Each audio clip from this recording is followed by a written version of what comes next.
What's up, everybody? Welcome back to I Came Fire podcast. It's me, Brandon.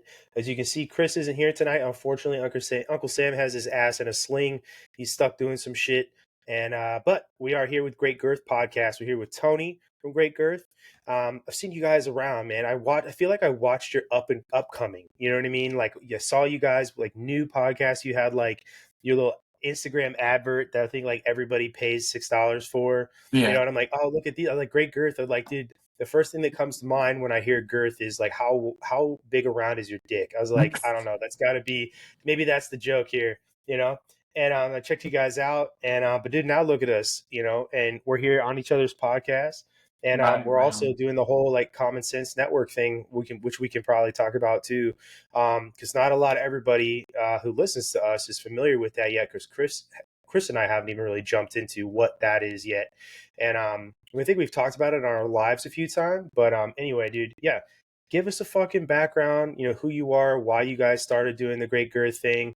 And yeah, then where we can find you, and then we'll just keep the conversation rolling, bro. Well, shit.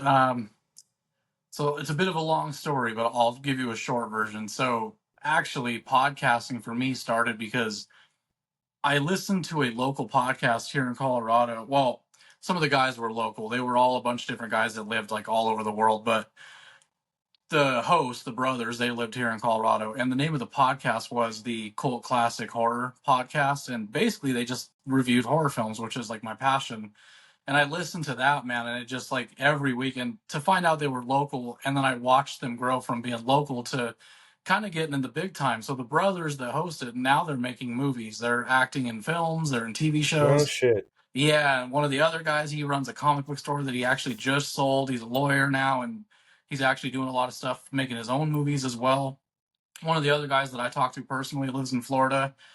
He's kind of doing his own podcast now. Like, I watched them grow, but because of like them, I was just like, I want to get into that. And then one day, a buddy of mine from high school called me and said, "Hey, I have this idea for a podcast. Do you like podcasts?" So it just like light bulb, dude. So this guy and I started it, and originally it was called a Mexican and a Puerto Rican.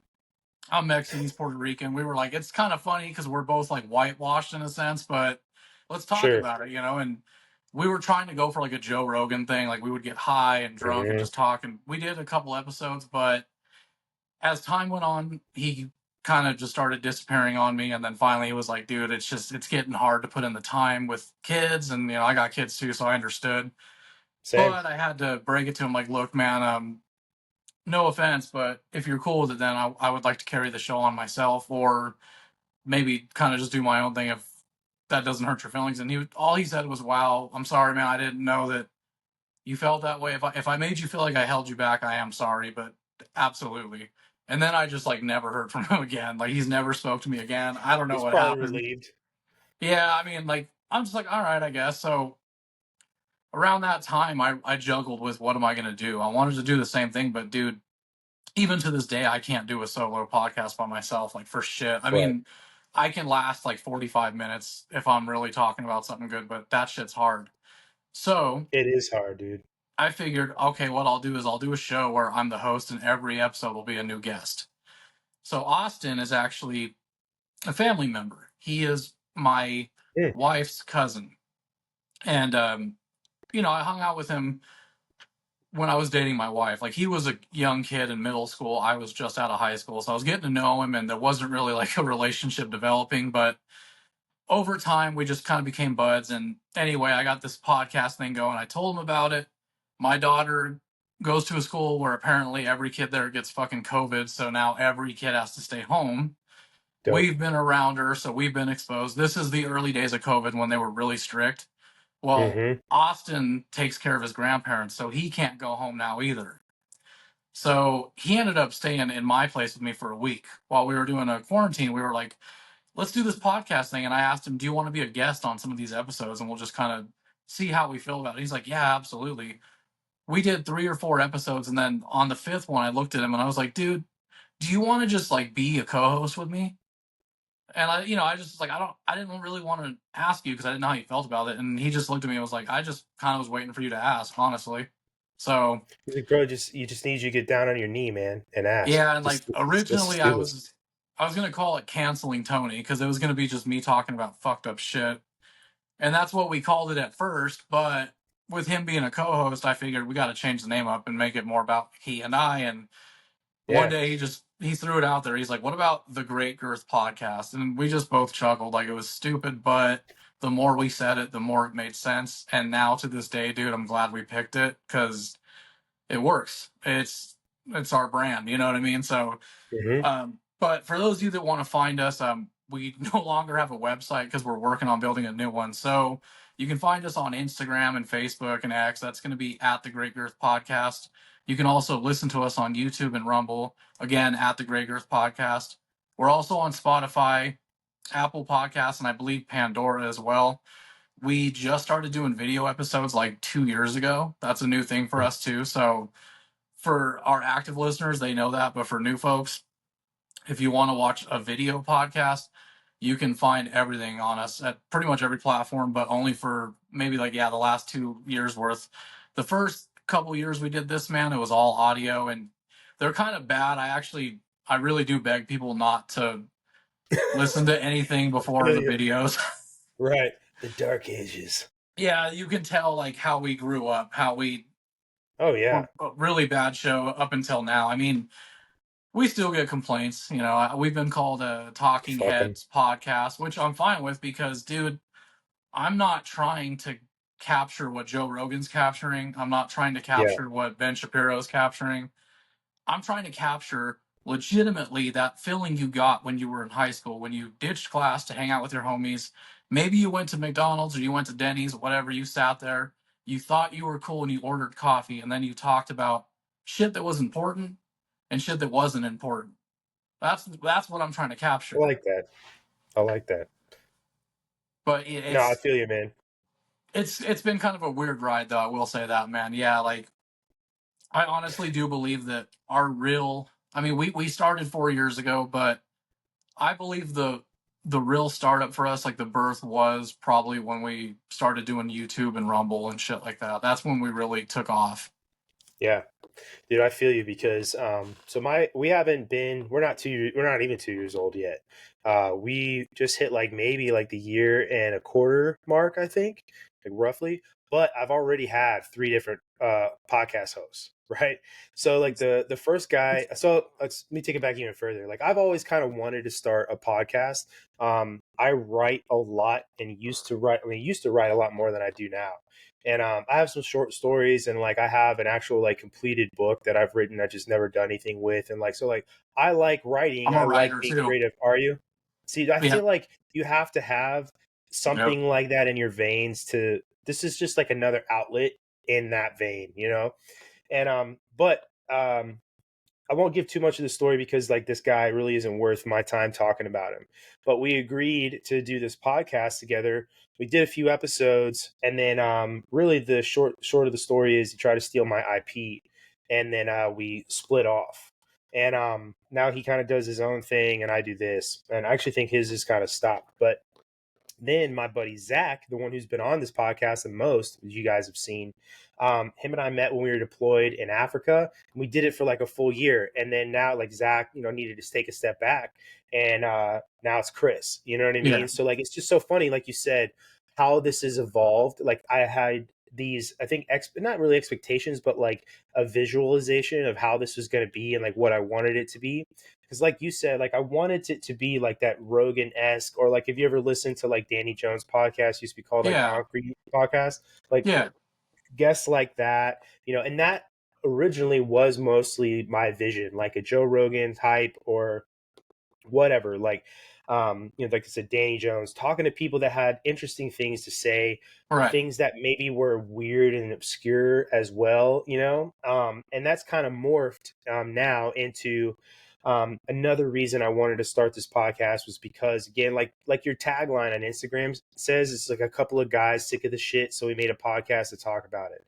That's kind of what this is about. Yeah. And I think the truest vision of I Came with Fire podcast came to be when Chris jumped on, because like sort of what I was trying to do and wasn't able to visualize, Chris brought the rest of the clay to the table. You know what I mean? And now Yeah. we've been building that. But if you go back like, all the way down, like to our page, and just like look at some of the original, we've always been a video and audio podcast.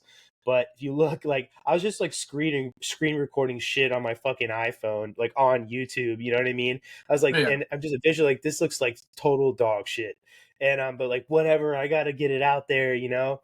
And I Yeah. always credit Zach with the theme that we have, like the fire theme, like the posts we've made and stuff like that, because he's the one that came up with all that stuff. So like I've learned a lot through this process, even through the three people that I've done this with, you know, what I want, how it's formed, and all that stuff. So like, now, like I said before, I feel like we're doing probably the most like real and truest version of what I hoped this would be. Yeah. But yeah, man, it's kind of crazy. Just this whole thing, it definitely hasn't been what I thought it would be. Because I thought it would be, I don't want to say easy, but like what you said before about the time thing, people don't realize how much time this actually takes. It's Oh, not you sitting down at your yeah. desk or wherever you're at and me sitting down at my desk, and we're just sitting here having a conversation. There's like there's conversations you have with people. There's reaching out to people. There's pulling these fucking clips and shit that I put up all the time, making those. There's just so much, like especially if you're gonna do a topic and the learning and the studying you gotta do. Like this isn't just a hobby.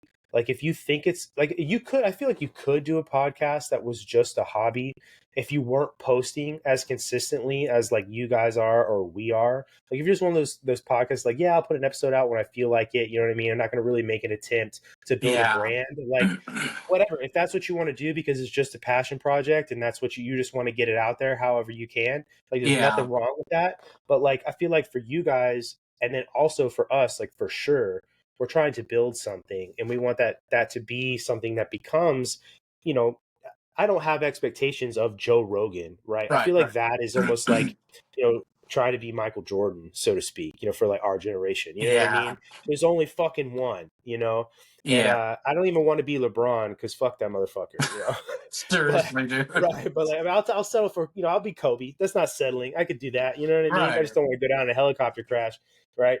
But no, but I want it to be something legitimate. And like, that's why we started, the Common Sense Network thing, which is growing really slow, but that's okay. And I'm just really happy that you guys jumped on and did it with us. And I'll say for everybody listening, like if you follow us or you follow Great Girth, you'll see that we cross post to a page called Common Sense Network. And that's Chris and I's vision to have a conglomeration of podcasts and people who are content creators in the same vein. And we are First Amendment, Second Amendment constitutionalists, right? We Yep. don't censor each other. I don't care what they put up now. Like there's lines, right? If you're like pro, minor attracted persons or some shit, like, Right. that's, see you later, bro, Yeah. or whatever. But for the most part, I don't care. Like if you're a fucking, if there's a political person out there that you're a fan of that I'm not a fan of, and you want to sit there and talk about why you agree with them, even if I Right. disagree with you, I'm not going to tell you can't have that conversation, because that's the whole point of this, is to have.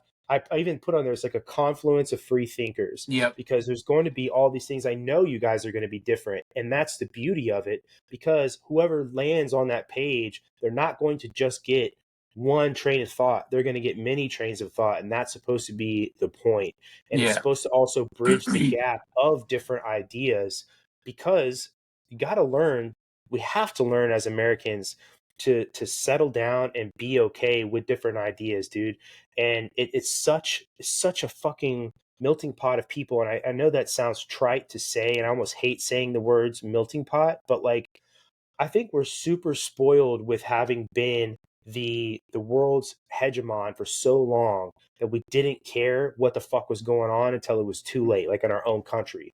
And it's kind of like the frog in the boiling pot of water right now. We're like Yeah. the frog that's become self-aware and is trying to get the fuck out of this pot as it keeps getting hotter. And that's what this page is supposed to help.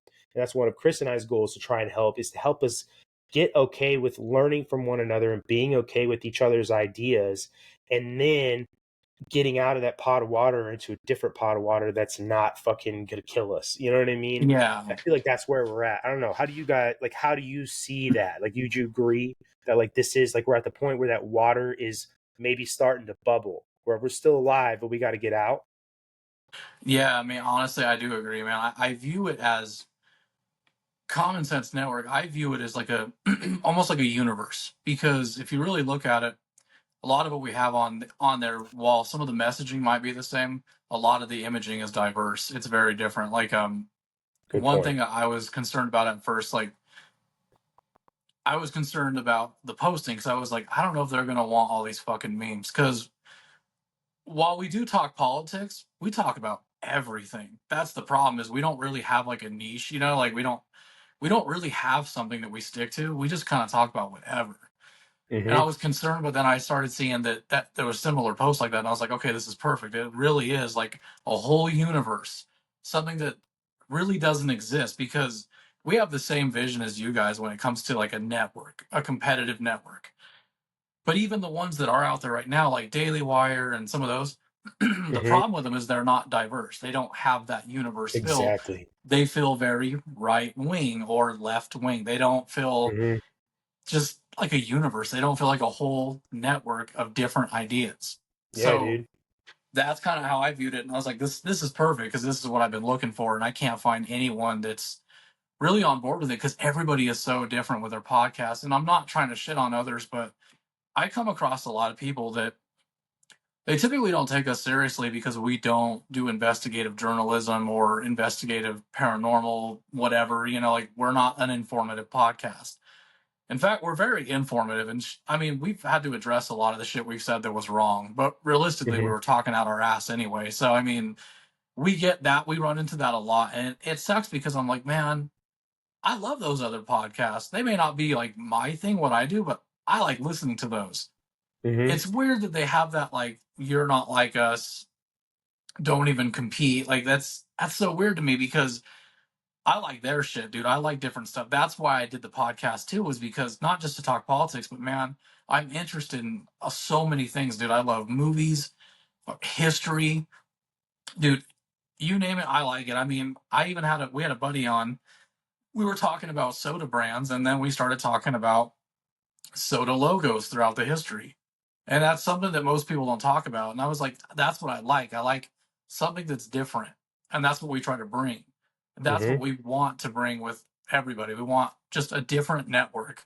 But in a way, it's like family in a sense. That's why I say Yeah, universe. It's got to be diverse, but it's a good way to it's a put it. network. Yeah. Yeah.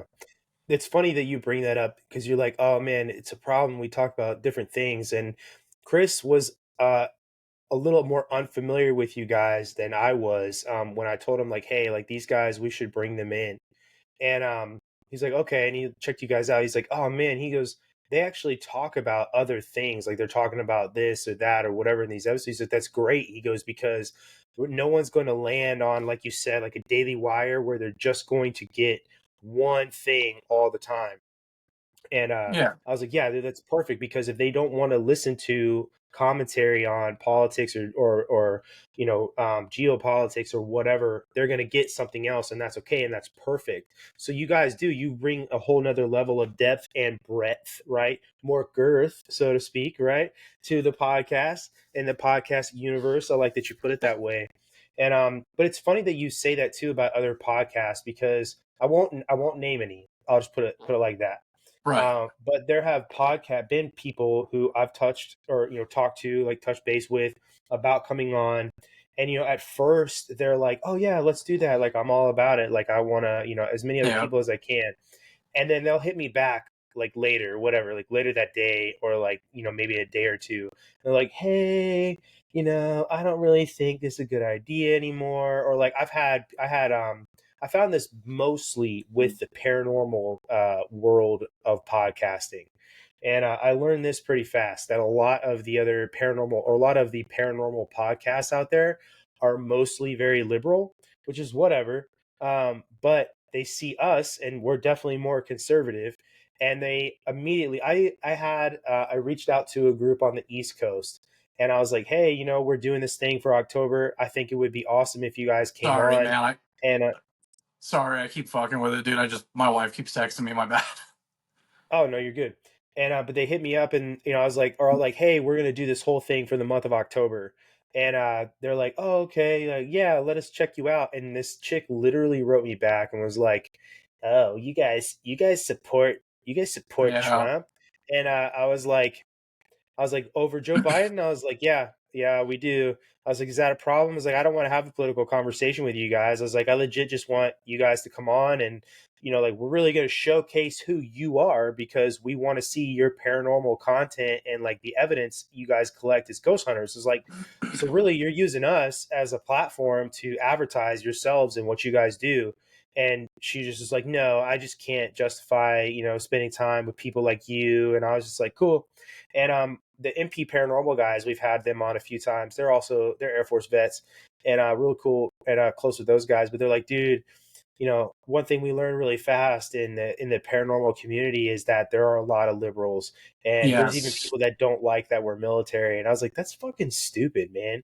it is, And dude. it is. So I've had more issues, I guess you could say, with people who do paranormal podcasts Yeah, than I me have too. had with any other group of people who do any other sort of podcasting. But I will say the two other podcasts that we've collabed with that definitely come back and are like really, really supportive the most are MP Paranormal and 305 Paranormal. Okay, yeah. And Jen and Mondo, and then Dylan and Brian at MP. But yeah, no. So I guess I got both sides of the coin there. Those guys, they're supportive, and then the rest of their community is kind of not. But the paranormal podcast thing is where I got into like listening to podcasts. And Yeah, like, have you ever heard of Astonishing Legends podcast at all? yeah, I have. Yeah, they're like one of the first podcasts like I started listening to, like Astonishing Legends, the Two Girls One Ghost. You guys Yeah, heard of that? You heard of them, dude? I have. So Yeah. I sent in like something to them, and I'm on one of like a story about me is on one of their early podcasts, and Right. way back in the day. So I thought that was pretty cool because they actually like talked about my story on there, and but yeah, so like that's what I sought out in the podcasting world when I was just listening to them for the most part. So that's where I went first to try to like pull from the well for content. And then I realized that, like, oh shit, I don't fit in with these guys because I want to talk about things that have to do with more conservative values. And most of these people don't share conservative values or whatever. So Right. there you No, we're the same way, man. I mean, like, I welcome anyone on the show. We actually go. Same. had an old high school friend of mine that he's very, very not, I wouldn't say liberal. He's very like hardcore socialist, Democrat. Like he and I just don't agree on anything. But we had him on and we had a pretty damn good, respectful debate. And we had a blast, dude. Good. We started talking about all types of different shit, dude. Like I've had that same problem with paranormal. But here's the thing with the paranormal podcast, I've only had it with American based paranormal podcasts because, and this is weird for me Mm. to say, but our biggest like followers, fan base, and supporters come from Germany, Australia, the UK, and we follow a Interesting. lot of them, and they're all paranormal as well, but they're super conservative. It's like really kind of left field for me. I'm like, what the fuck? Because That's weird. they're not, yeah, they're not Yeah. from here. They're from Right. places that are very much not that. And one of them I talked to, I won't mention his name, but we talked a lot about it. And he was like, bro, we love your show because you guys are kind of like prepping us in a way because the shit that we're dealing with here sounds like the early days of what you guys are going through like now. Like sounds like you guys are full force, you're the future. We're just seeing some of it. So hearing your guys' stories, it's like, holy fuck, they're predicting the future over here. They're like, dude, it's because Hmm. it's some of those places aren't quite like brainwashed yet, but a lot of them are telling me like, dude, it's coming. Like we listened to your show and we're starting to experience it here. It's like, holy shit, it's coming. Dude. Speaking of around the world and like I think being lost causes, I think France and the UK are fucking gone, bro. Like Yeah, I think they're fucking gone. I they can't are, man. believe, yeah.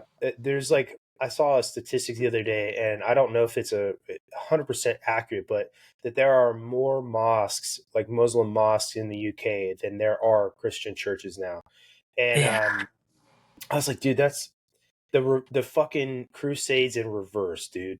And it's been a non-violent crusade, but it happened. And I just yeah, don't understand, dude, like how, I don't know, I would like to think that we would do something as a people before it became that bad in the United States. And we also have the luxury of just being ridiculously more big than the UK, because the UK is not that big.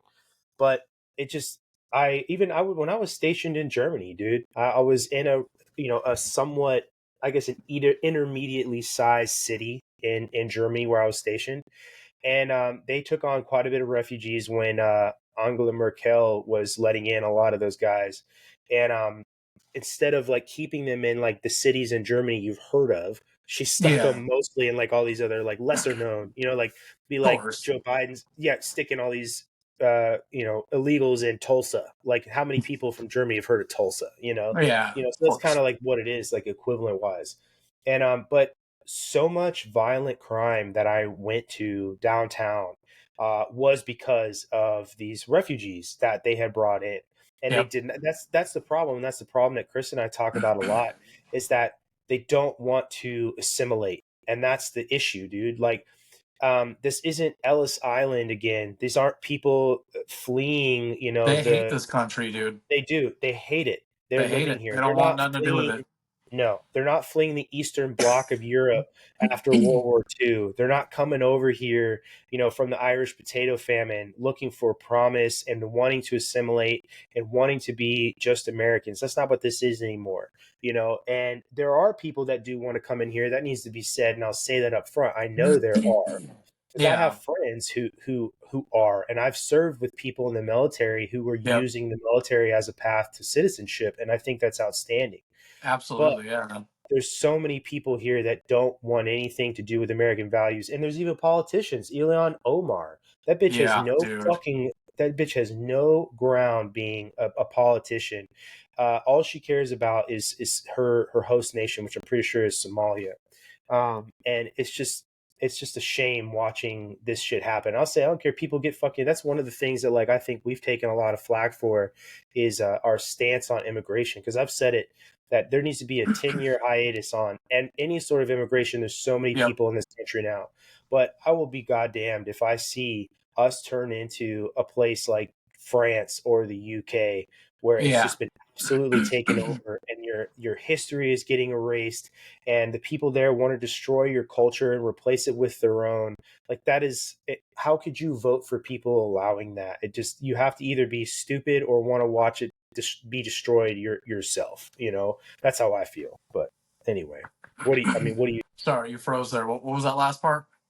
No, I was just gonna say, I feel like if you're voting for somebody like that, you either are really stupid and have your head in the sand, or you Right. want to watch it be destroyed as well. And I just was saying, like, I wonder like what your thoughts are on that same token.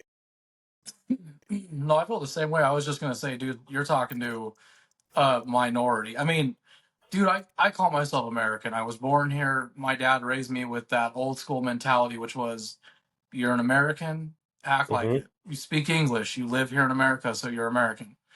And Right. that's kind of what his dad told him. So yeah, I come from a Mexican heritage, but I mean, honestly, dude, it's kind of just lost on us because we're really more like those are the older Mexicans that they left because they knew what was up there. Like, it's funny you mentioned it because, like, okay, so my dad used to say to me when I was a kid, he's like, man, there's two types of Mexicans in this world. They're the ones back in the day that left because they knew that Mexico was a shithole. And then there's the ones today that leave because they just want to come here and mooch off this fucking country. Hmm.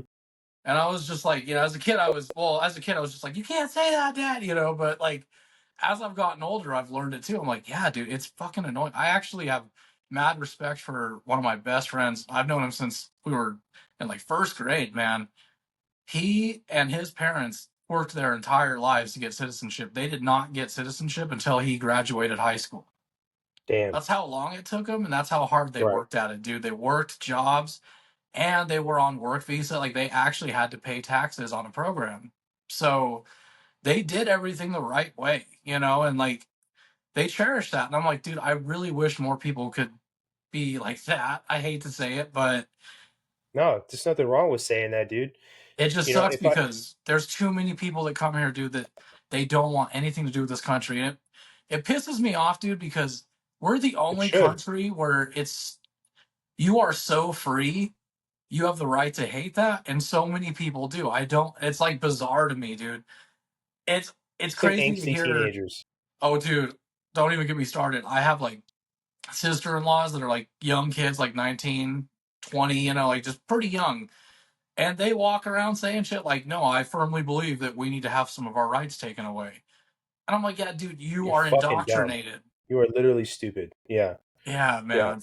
No, dude, I'm gonna unpack everything you said here, starting from when you were talking about like, um, if you immigrate here from a country like Mexico or Spain or Germany, I don't want you to drop your culture at the fucking door. Right. That's supposed to be one of the coolest things about being here. And I'll say this too, that like the military is downstream from American society and then downstream from American politics, right? Yeah. And so you have all these different types of people in the military. You get people that are Muslim, or you have people that are Mexican, or you have people from El Salvador, or they're inner city Chicago kids, or they're from fucking Iowa. And the first time I saw a black guy was at fucking basic training, which has happened before, And it's just like crazy, crazy shit, dude. But you'll all sit in a room and talk about work stories, or you'll go through shit together, like you were bringing up work stories before we hit record, and it doesn't fucking matter, man. And oh man, my wife is also El Salvadorian, and I'm gonna bring in all this food the next day at work, and this is traditional El Salvadorian food, and we'll all eat it. We'll hang out and like appreciate the fact that you Yeah. did this, and like Yeah. that's why I say that, like, if you show up here and you're immigrating here, I don't want you to drop your culture at the door. I just want you to understand that there is a broader American culture, and that broader American culture is first and foremost aspiring to the ideals that are outlined in the Constitution and what we say we're going to do and what we say we ought to do. That's what I want.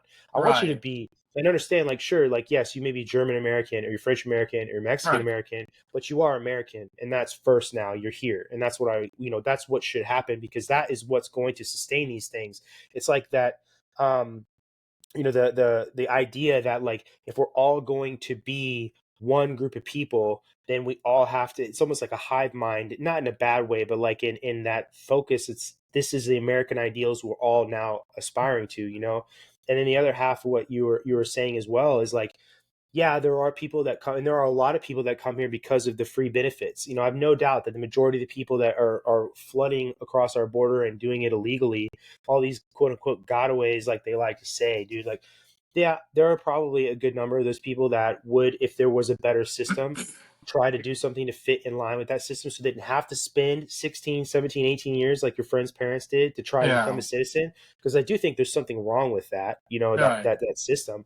But there are a lot of people that want nothing to do with any of that and just want the handouts. But the other problem with that too is there are Americans who have been here, they're third, fourth, fifth generation Americans, and they want nothing to do with working towards this country either. And Yeah. that's why yeah, dude, they want the free shit also. And that's just as much of a problem. It And is, that's one of man. the things you may have saw a couple weeks ago. I put out all these different, they're all the same type of meme. They're black. It's the Ignis Compact. That's what Yeah. we put out. And they're ideals that we want people to try to aspire to. If you listen to us, you'll hear Chris and I talk about this all the time, is that your citizenship cannot be passive. Whether you're a new citizen, whether you've been here for 3 or 4 generations, whatever, you must participate in this. It's like Right. Benjamin Franklin's quote. He's like, so what kind of government do we have? He was asked this question. He says, a republic, if you can keep it. And the if you can keep it part means there's effort put forth on your behalf. There was responsibility in being a citizen. And that's been the point of that whole Ignis Compact thing, why we did that. So, like, those people who show up here from another country and don't want to contribute and just want the free shit, if you're an American who have been here for 3, 4 generations, you were born here, your parents were born here, all that shit, and you're one of those people, you're part of that welfare economy and that welfare culture, and you're not doing anything to get out from under it, you're just as much of a fucking problem. And we could have a Yeah. whole ass conversation about that too, dude.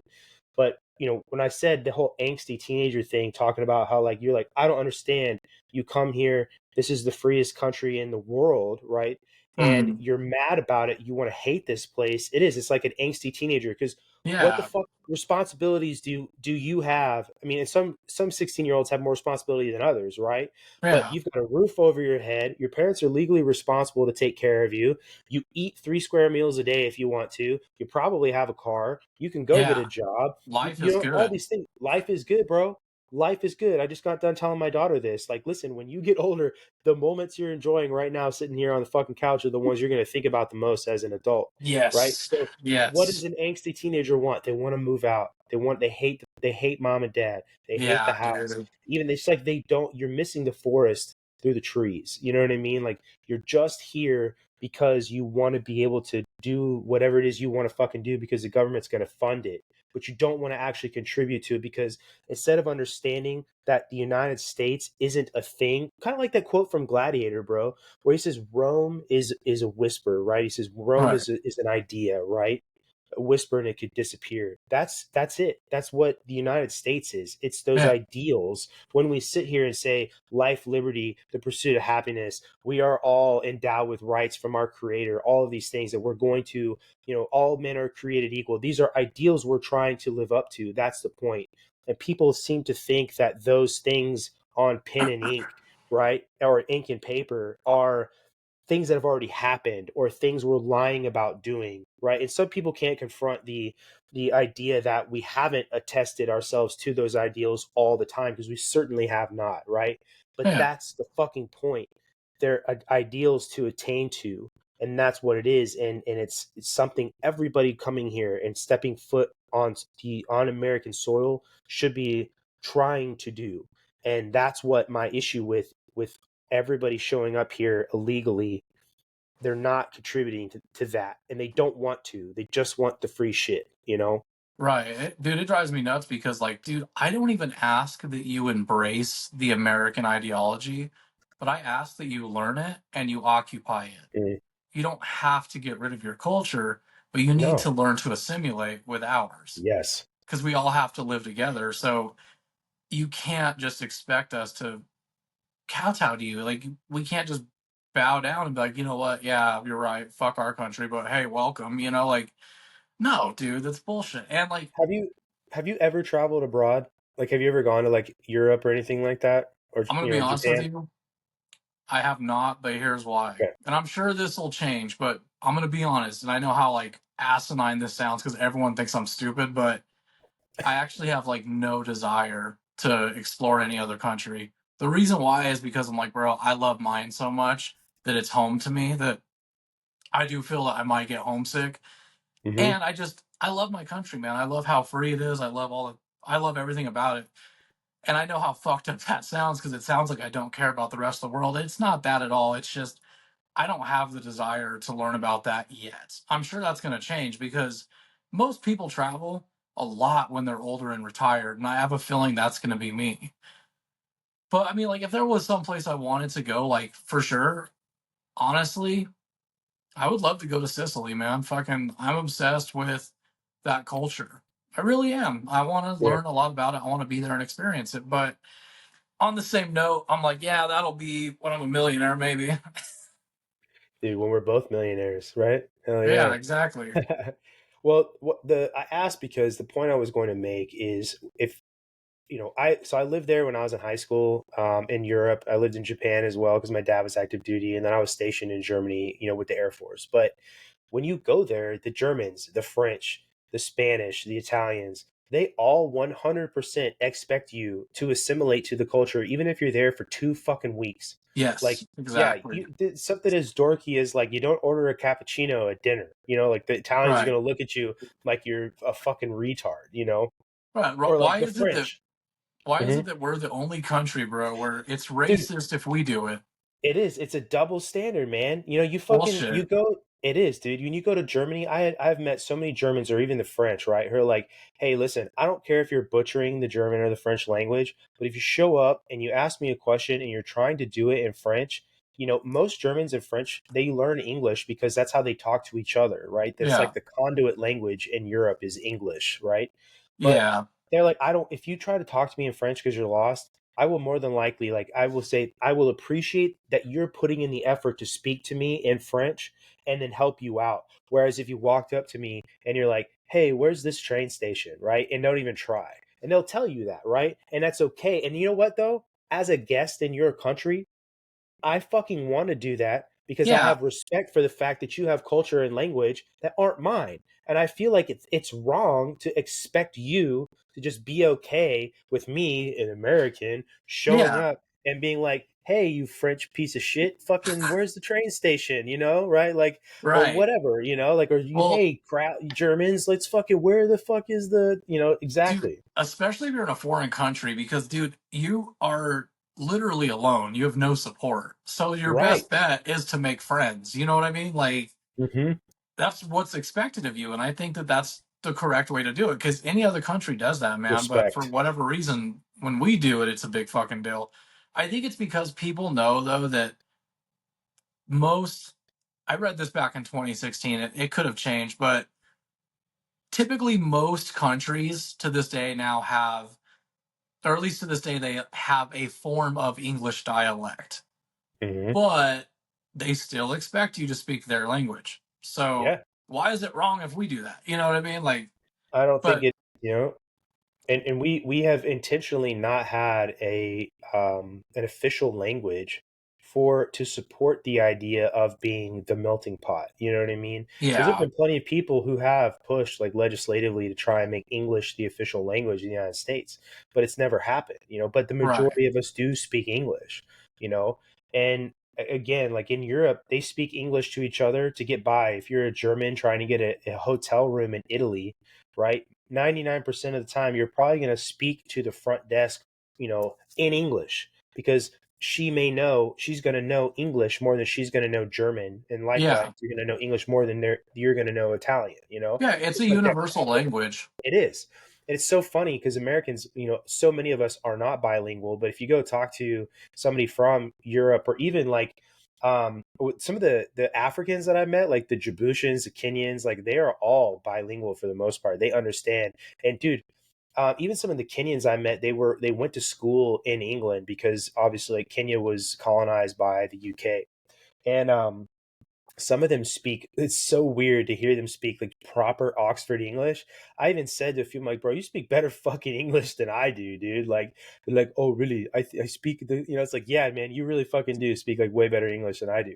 But Right. it's a problem, man. If we don't send money somewhere for somebody because of a natural disaster, we're pieces of shit. But when we do, it's a fucking problem because now we're exerting problem or power around the world or Yeah, whatever. we're getting involved in other people's business. Exactly. And like if you've ever been a leader or in a leadership position, you just have to make decisions, and you have to try to make decisions that are the best for everybody because you're never going to please everyone, and somebody is always going to have a problem with the decision you made. And that's it, man. That's the Oh United yeah, States. dude. Top dog. Everybody's going to have an issue with you, no matter what you do. Oh yeah, dude. I couldn't tell you, like, no matter what, and that goes in all walks of life, dude. I'm talking like even online. If I post a reel, even if it's not political and it's about a fucking movie or something stupid, Hmm. somebody's got to drag politics into it somehow. Oh yeah. It's Yes, fucking, dude. it's weird how we've become so like, let's just fight. And I hear people all the time say that we're not more divided than ever. There's just internet. And I honestly think that's wrong. I think that we are more divided than ever because there's internet. I agree with that, actually. Because, when I was a kid, my dad used to always laugh at us because we would talk about climate change and a lot of stuff that like our teachers were trying to push on us. And we're like, why is that funny to you? Like, what the fuck? Like, don't you care about this earth? And he Oh would yeah. We're he all would gonna look at die. us and he goes, like, kids, I'll tell you something that I learned at a very early age. If you don't watch the news, matter of fact, if you turn that stupid TV off and go outside and like actually do shit, you'll learn that the world is not exactly how they tell you it is on TV. And I used to think that was bullshit, but dude, it's the fucking truth, man. Hmm. And up until we had internet, that the division was basically just news, It was, and dude. like common talk in like cafeterias and maybe at your local shopping mall, but it wasn't so broad that it's on fucking movies now, on people's Facebook profiles or whatever. Like, it's everywhere now. So It is. I think that social media is a big part of the problem. Media in general, Hollywood, I think those are big parts of the problem. Oh yeah. And that sucks because I love all of those things. Well, besides the media, they can get fucked. But Hmm. I love those things, and it sucks because those are like the catalyst for this stuff, in my opinion. I think that Hollywood is a big part of the problem that we have in America. It's funny Yeah. because bringing up my dad again, he used to always joke and say, "Oh yeah, California is pretty much like the root to all the world's problems." And I never Hmm. understood that, but like it kind of made sense. But he meant to say Hollywood, really. No, it's true, dude. It's funny. I like that you said that because I think that was one of the tertiary negative side effects of like 9/11 is the 24/7 news cycle, 24-hour news Yes. cycle. Because once the global war on terror happened, the United States news media, right, and these conglomerates that really are around the world, and a lot of these other news, corporations and other places like Sky or BBC, right, or Al Jazeera, they all tend to flow with whatever the American news media is doing as well, Right. and the 24/7 news cycle, I blame for a lot of what you're talking about because it used to be the evening news. It used to be like my dad and I used to deliver newspapers in Omaha, in Nebraska. Like, and I remember there were days where we delivered even an evening newspaper. Like, people were paying to get the evening news sent to them, and delivered to their door. Whereas like now, like the newspaper industry is taking just a massive hit. And another thing weird too that we've talked about on this podcast too is like the newspaper industry was sort of a gate to keep media more honest than they are now too. Because when you write something and you print it and then it goes out in physical form and it's all over the place and everybody has the same copy, if Yeah. you make a mistake in that newspaper, you may publish a day or two later and say, "Hey, we said this, whatever. We said $50 million, and it was actually 127, and here's our correction," or whatever. And you print that correction, and you make a note of it so people see, right, you're being honest. But Yeah. now, and there are still newspapers, obviously, and even that's changed too, right? The Kansas City Star isn't doing a lot as much independent journalism as it used to because now it'll just reprint shit from the AP or whatever.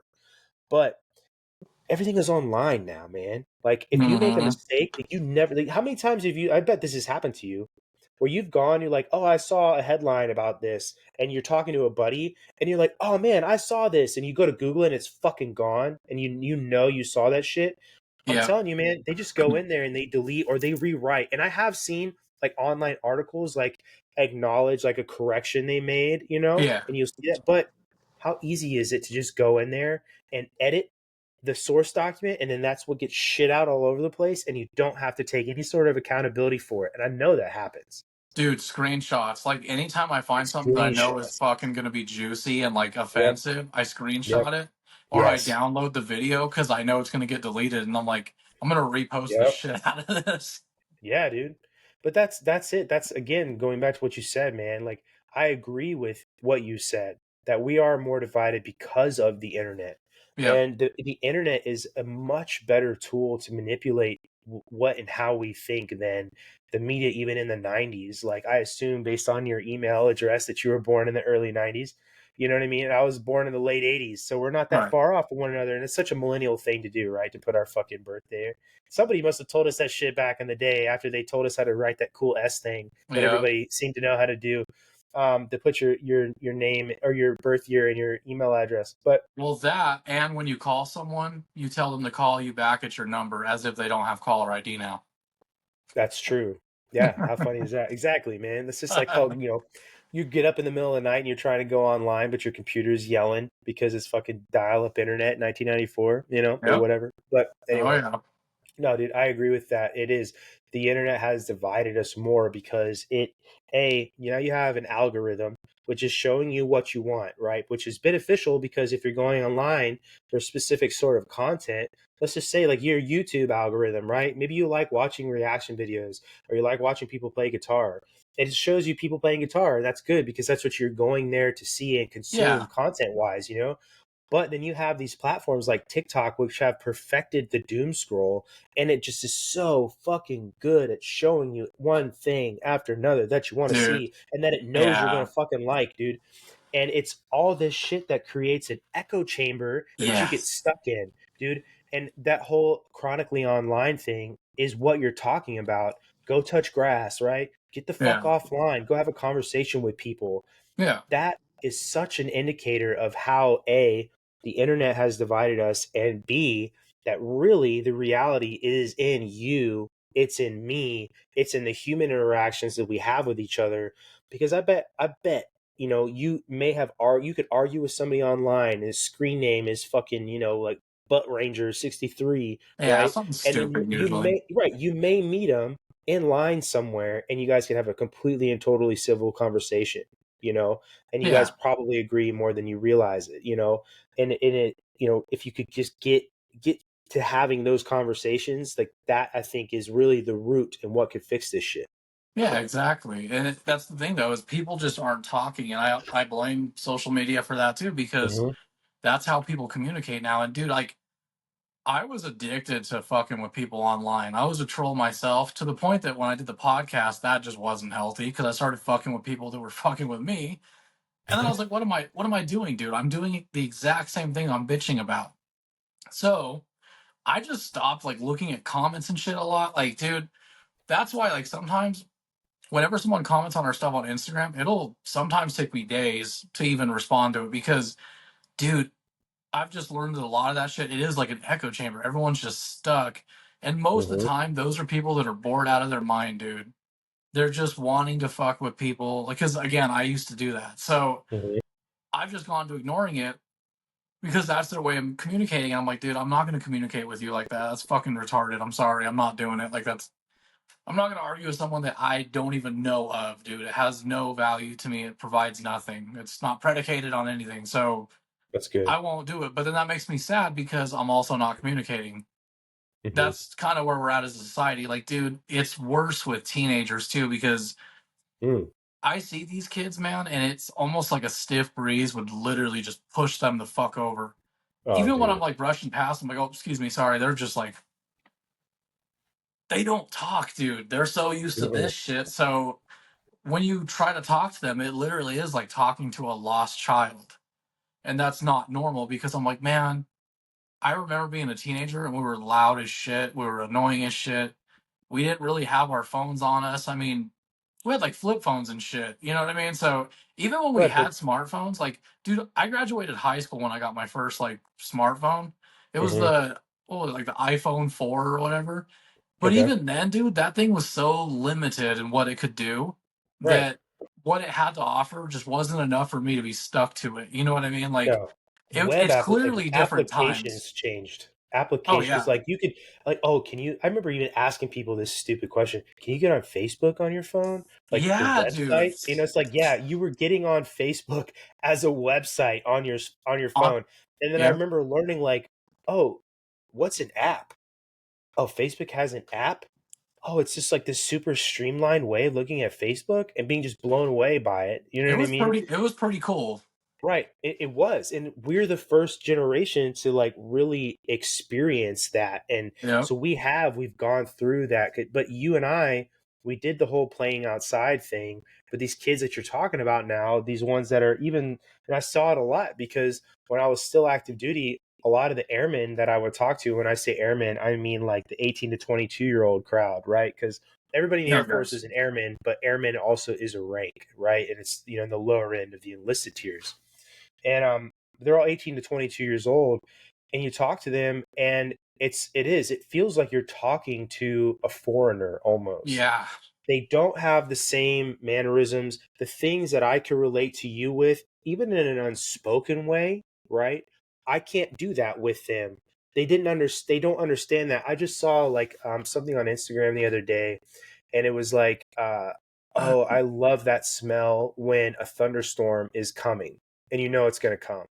And it said Gen Z. How do you know what a thunderstorm smells like?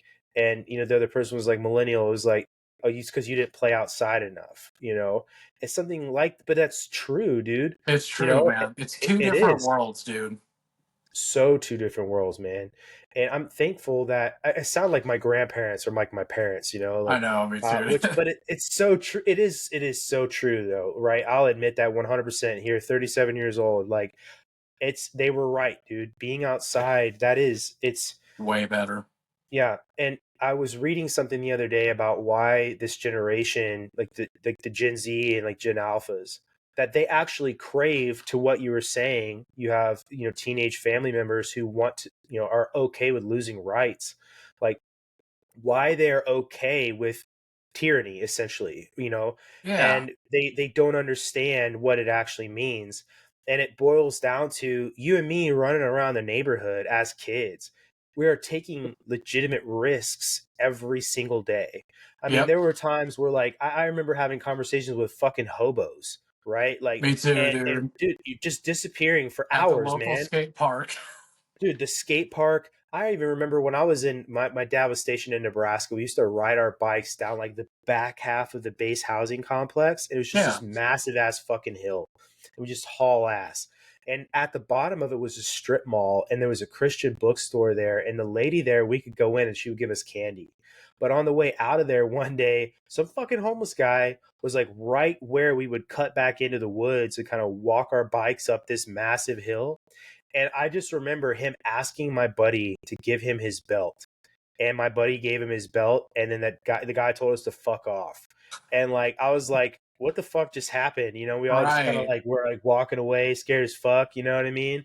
But like, it's just that I don't know, man. You could totally have that experience today if you get outside and do that. But just, Yeah, I feel like the internet has made everybody afraid to let those things happen. But to what I was saying, to get back to what I was saying, they didn't have to take the risks like we did. We did not live in a risk averse environment because they were raised in online, on the internet, online gaming, they were raised inside behind a all the time. screen.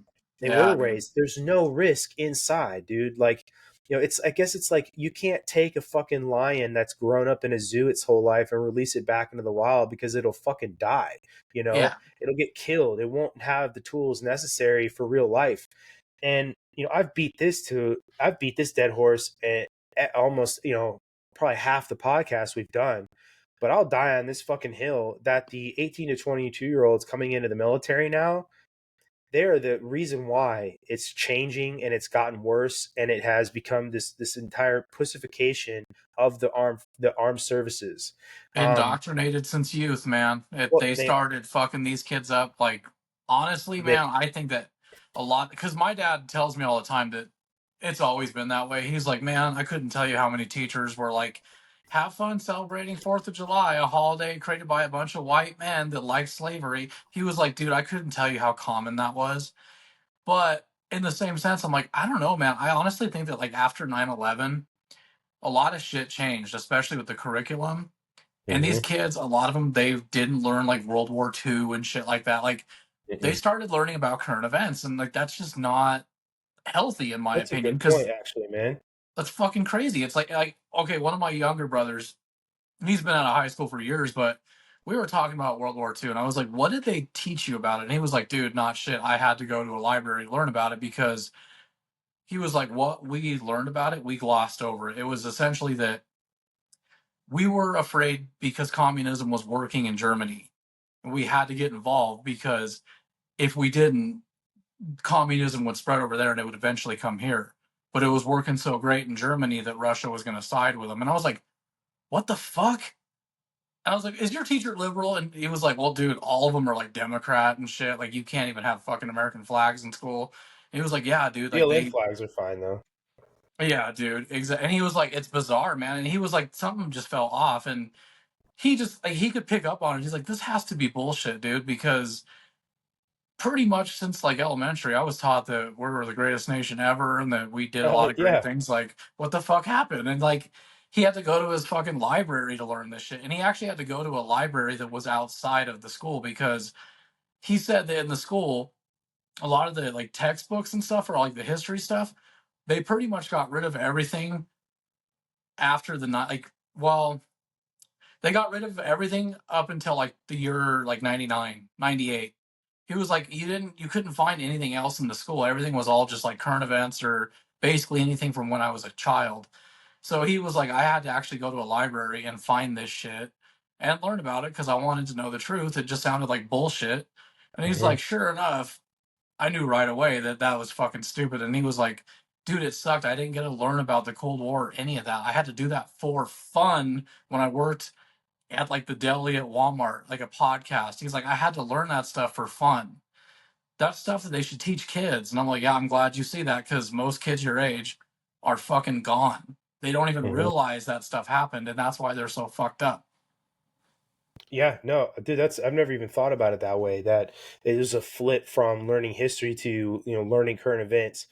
I could see that, why that would be such an issue. It almost feels like it ties into the 24-hour news cycle. So it's like what you're learning at school is matching what you're constantly being bombarded with on the TV and then on your phone and then on websites. Yeah. Um, because I remember too, like, um, I was in high school from 2001 to 2005, right? So, I mean, I was a freshman when 9/11 happened. So, it wasn't going to be a lot that changed, in those couple years afterwards, curriculum wise. Plus, I went to school on base. So, I feel like, too, that like that's even more of a microcosm of, the greater American education system.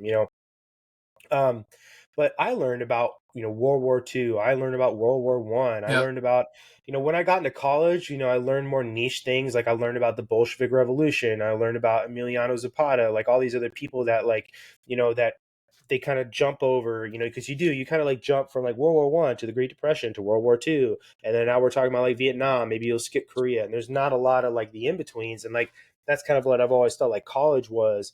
But now today, like I talk to like I have nephews who are younger, teenagers and then like preteens, and I see like what they learn about. They don't talk about that stuff. They don't talk about Nope. history, and it's weird. I've never even like connected those two things because they talk more. And I'll say this: their science and shit like that is way better than my science. Like what I learned and the stuff they Yeah. do, I think that's really cool, and I'm glad because like the STEM programs have definitely become like what they should be. More as like everybody's learning about earth science and this is Yeah. what granite is, and boring Yeah. crap no one cares about. But they don't have the same lessons. It's like you guys have, I remember even talking to like some of the new airmen, like, do you guys know what the Normandy landing was? And they're like, no. And I'm Yeah. like, how the fuck don't you How know the like fuck, what dude? Normandy landing was? Like that's insane. Like this is one of the craziest things in world It's history history, is the bro. Normandy Yeah. landing. Yeah, like and they're like, I have no idea what that is. And I'm like, you like, could you tell me the difference between like the Korean and the Vietnam War? Like, I don't even know about those wars. It's like, how the fuck don't you know about these things? How the fuck don't you know Dude, about any? It's crazy. You're so right, dude. this shit happened to me recently too with one of my other younger brothers. Like when Oppenheimer came out, I was pumped to see it, dude. One of my favorite Mhm. subjects. All these little fuckers were making fun of me. They're like, what the fuck is Oppenheimer? And I explained it to them. I was like, bro, it's the first fucking and only time we ever opened up the sun on another country. Yeah, It's about the twice. guy that made it. And they were like, what? And I was like, hold on, don't fucking tell me you guys don't know what that is. Like, don't Hmm. fucking, you guys are fucking with me. And they're like, bro, like, how old are you? And I was just like, you guys are some dicks. And I had to like sit them down and explain it. And they still at the end were like, dude, that's gay. And I was just like, fuck you guys, man. Like, this was It's shit I not though, learned as a man. kid, and it made me like love my country even more, man. I think that was kind of the point of it. And like, I got lucky, dude, because when I was in high school, that's kind of when I noticed that we're stopping like teaching history. In fact, when I was a freshman, really all we learned about was pretty much everything after like Desert Storm and shit like that. We didn't really learn anything about Vietnam or any of that. But when I was yeah, I was a senior. I was a senior. My history teacher, he's an OG Cuban immigrant Hmm. from Castro days. Hmm. So he was like, "No, you guys are going to learn about World War One and World War Two and Vietnam and all that." He's like, "You're going to learn everything." And he was like, "I'm going to teach all of you guys it, and I'm going to present it to you the way I saw it growing up as an immigrant." And he's like, "I want you to see it for how I saw it, so that you can make your assumption on what you believe. How did America act? How did this country act? How do you feel about this?" Because his belief was history is to be taught, not manipulated. I'm not going to tell Hmm. you guys what was great about each thing. That is up for you to decide. Hmm. I'm just going to present the facts. I want you to see it how I saw it. And it was just, dude, he was a great teacher. He was a real teacher, dude. Like, he wasn't there to fuck with kids' heads and throw his 2 cents in about how he felt about shit. No, he just by the book teacher, dude, and he was a fucking phenomenal guy. Like, I know that a couple years after I left high school, he retired, and I was like, God, that sucks, dude, because those kids really need someone like that, and they Well, don't how get it, man. interesting, right? And how interesting is that he was a Cuban immigrant and was there when the revolution happened and Fidel Castro took over, right? That he wants them to learn about history because he understands the lessons that are there and understands that you need to know how this happened, Oh right? yeah, man, And so old you ass dude. it's yeah, it's the people like that though that have been through something and understand the value of lessons learned. It's like the meme I just posted. It's a quote. It says that tradition is not the worship of ashes, it's the preservation of fire, right? Right. And if you meet a lot of the younger generations now, they don't see a point in tradition. And I've even had conversations with them like this, like, that's just so stupid to just keep doing something because somebody else was doing it before. It's like, no, dude, like, that's the same Yeah. lesson with history. You're doing something this way, or you learn something is bad because a million people died because of it, or somebody had this idea and it was good, and that's why now you're fucking living in a building and not in the fucking trees, or Well, whatever. why do you think they talk about socialism, bro? They're not teaching them about Cold War. They're not teaching about communism. Like, that's why these kids walk around talking about that shit, because they don't even teach them about how it's basically murdered Hmm. fucking millions, billions, I think. Like, it's killed pretty much everyone in its path. But Yeah. these kids don't know that, and then they're told, well, that was not democratic socialism, or there's always like different terms they throw. It really goes back to, oh, that was a bad government, which Hmm. is like bizarre, because I'm like, you should always think the government is sketchy. You Yeah, should question things, and they should don't do always that. be. Right. And it's so funny that you say it that way because it almost implies that, oh, that was just a bad form of government, as if like all governments can't be bad, or that Right, human being, that's like the one thing, that's like, well, not just the one thing, but one of the things people that seem to think socialism and communism are a good idea is they have no understanding of human nature. They have right. no understanding of the fallibility of humans. They have no understanding of how humans are power hungry. They have no understanding of how just incoherent government can be, and how unorganized government can be. The government can't be the answer to your problems. It can't be everything. You know, Yeah, that's why these countries, that have these governments that own and take care of everything, it's all fucked up because they don't, you can't have everything under the control of one group of people. right. And having worked for the government in the military, I've seen just how fucking retarded the government can be anytime it tries to do anything. But it makes me wonder, like, when these kids learn about this shit, like, I know I've had teachers that were pro social support communists, but I wanted to ask you. You said something online one day. You made a comment about, like, the curriculums there in Colorado. Like, is that something that that they are teaching there in Colorado? Like this, I guess, revisionist history. Yeah, so in some of the schools, they've been doing it for a long time, but it's starting to creep up in like a lot of the other areas. Like, I do know where I live, Jefferson County, it's not as bad. Like, they haven't quite started drilling into the whole CRT shit yet, but it's on the ballot. It's being talked about. But luckily, Jefferson is one of those counties where it's not mostly conservatives, but it's like a lot of conservatives and independents, people that cherish community and have, community values. So they come together and they see that. So I'm grateful I live in a community that's like that. But there's communities like where I grew up, out in Commerce City and Brighton and all that. They've pretty much fully embraced like the queer teachings, and some of, like, I've heard so many stories, man, from friends that left high school like years after me, like 2 years, that they were learning about fucking non-binary and all this stuff. And it's like, God, man, I can't believe it was that early. But it's become popular, man. It's to the point where I read a statistic that I guess it's kind of good, but it's also sad in a sense. It said that most teenagers today can tell you every sexual term, from male, female, non-binary, pansexual, but most of them have never actually had intercourse. And like, I know how fucking bizarre that is, but it's weird because I think about that. I'm like, yeah, I mean, I guess it's good they're not fucking, thank God, but Mhm. that's also kind of strange. That shows why they're not having sex, because they're being spoon-fed this bullshit. Confused. Yeah, dude, it's fuck. I mean, like, I when I was in high school, they started talking about that shit. I mean, I actually just did an episode with a buddy of mine named Alex, and we were talking about like bullies and stuff like that. And I was like, dude, years ago, like 10, well, maybe like 7 years ago, I saw this headline, a local headline here, about this teacher that won fucking like teacher educator of the year. And I was fucking livid. I was pissed because I knew who she was, and I was like, bro, that bitch was a bully. How the hell did she get that? And it made sense, dude. She was an LGBT ally. She had the Yep. flag in the classroom. Yep. But dude, she like fucking hated me. She hated anyone. She hated all the boys, anyone that was straight and anyone that was a boy. Hmm. All the gay kids, the girls, and the little trannies or whatever, they were all the ones that got the benefits. They were the ones that were given lead roles in theater classes. They were given Hmm. basically the upper hand on everything. Any of us could shut the fuck up where we'd have to go to the office. And like numerous times, dude, this woman put me in positions where I legitimately kind of felt uncomfortable being around her. I was like Why? worried that she might retaliate. Like she kind of Physically? had me feeling like she could say anything and it would be used Mm, against me. Like I felt right. fucking pitted, Whatever dude. she And then said was going to be the truth. yeah, dude, and because she was a respected teacher, like, and I tried to tell my parents, and they saw through her bullshit too. They knew how she was, and one of my younger brothers also had her, and he fucking couldn't stand her. Like we tried telling the school, they didn't.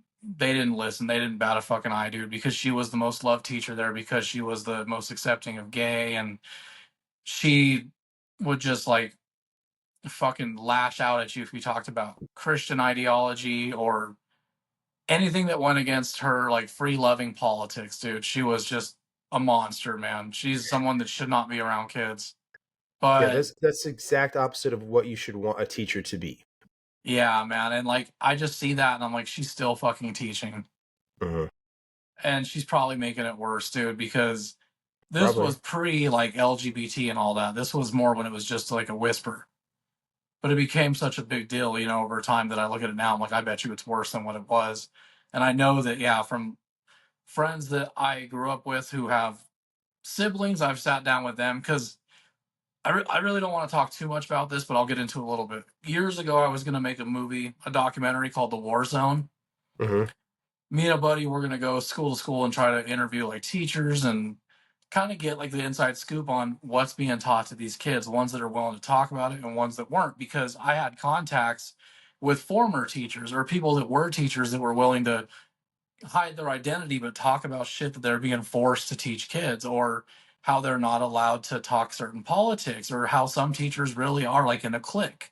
If you're not a part of the no place for hate clique, then you're a gun-toting It's all the redneck hate. piece of shit. Right. Yeah, yeah. Exactly. So but I gave up on it because, dude, it just I hit a lot of walls, and then like the Board of Education, dude, they're a slimy fucking organization. They're Hmm. a corporation. They make money. They don't give a fuck about kids or teachers. I mean, they care about the teachers. They protect them thanks to that fucking union. But I hit all those walls, so I couldn't get into it, and I just kind of knew that after getting like a lot of threats and stuff from some higher up people that I was going to be walking into some like Oh, damn. murky water, because there's a lot of shit that's going on, not just here in Colorado, but all over with school and education. That it's like almost like trafficking, if you ask me, dude. There's some dark shit going on there. Are you They're up to willing? some shit. Are you willing to talk more about that, or is that like one of the you don't want to like get into it? I could definitely get into this. Like, I know that there are some schools, man, that, and these have actually, some of them have hit the news, some haven't, but there is a like a ring, a ring of almost like a hierarchy, a group of people that basically control this school, and they're faculty members. They're Some of them are even a principal or whatever, Hmm. but they're all under this protection, this shield, and they're protected to the fullest. No matter what happens to a student, no matter what happens in the classroom, they're very well protected. It's like an organization, and they send these teachers off to basically go to some place to sit in a room and collect money. They don't actually like suspend these teachers. That's part of the teachers union. I Oh mean, the wow. union's a bigger part of the problem than the board is, but they come hand in hand because they're both the same in the sense that they protect the name of the school and the teacher. I mean, for obvious reasons, right? It's a business. Hmm. We like to pretend that it's education, but the actuality is it's a business. It runs on money, and that's what they're trying to protect.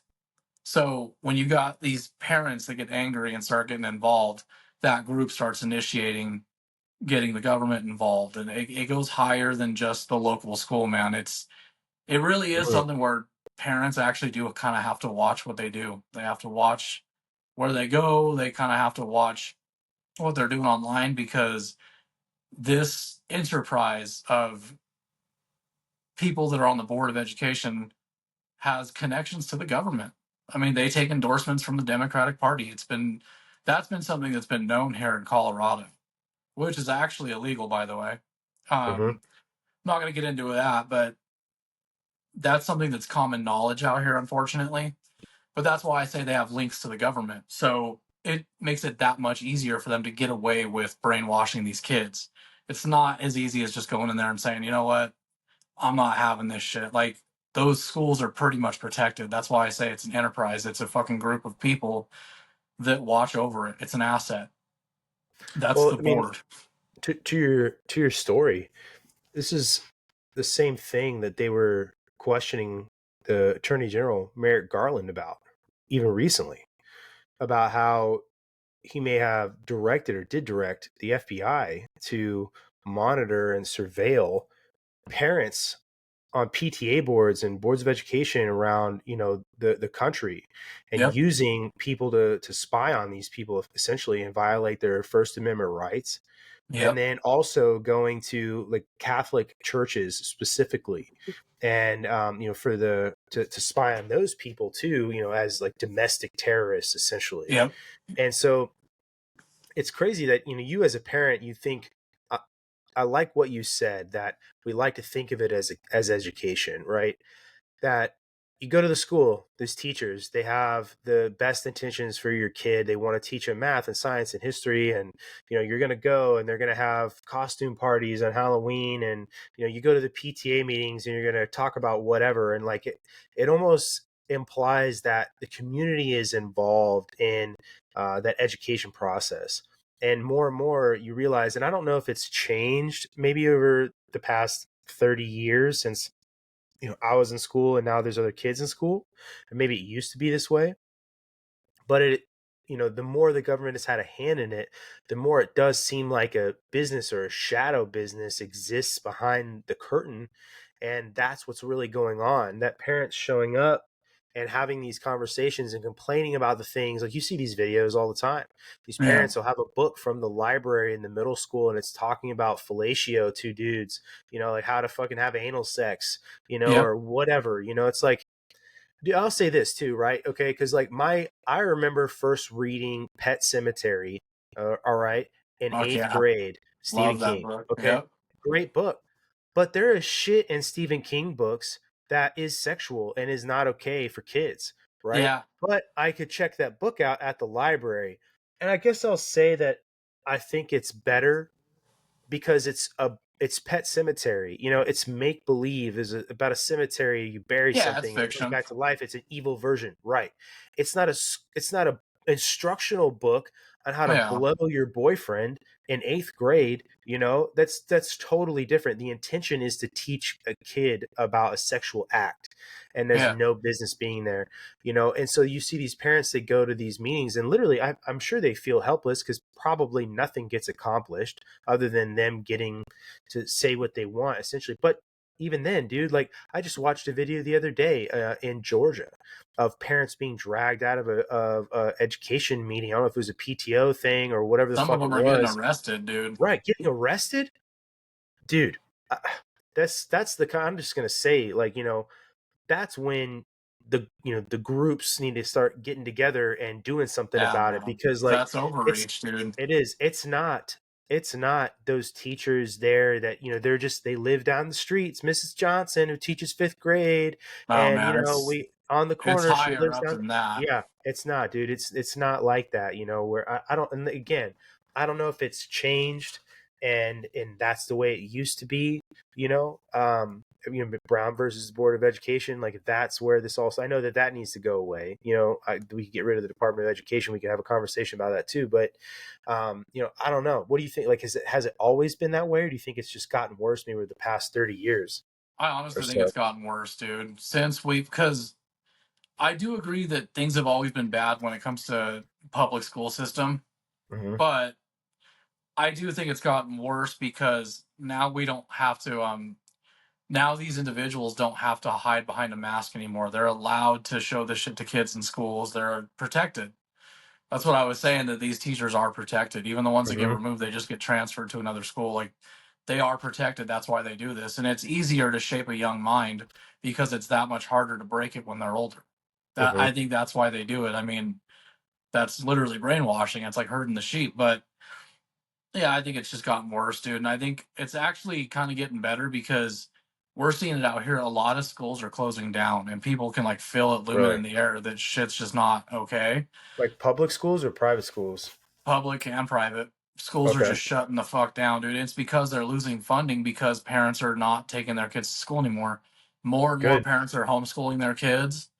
More and more parents are sending their kids to like charter schools, places that have actual structure and don't fuck with education. Like, basically that's hurting these schools and they're closing down. Like, my kid's school just took in like 400 other students or whatever from like a couple other schools, Holy and cow. it's like holy shit, yeah. And Well, that's not good.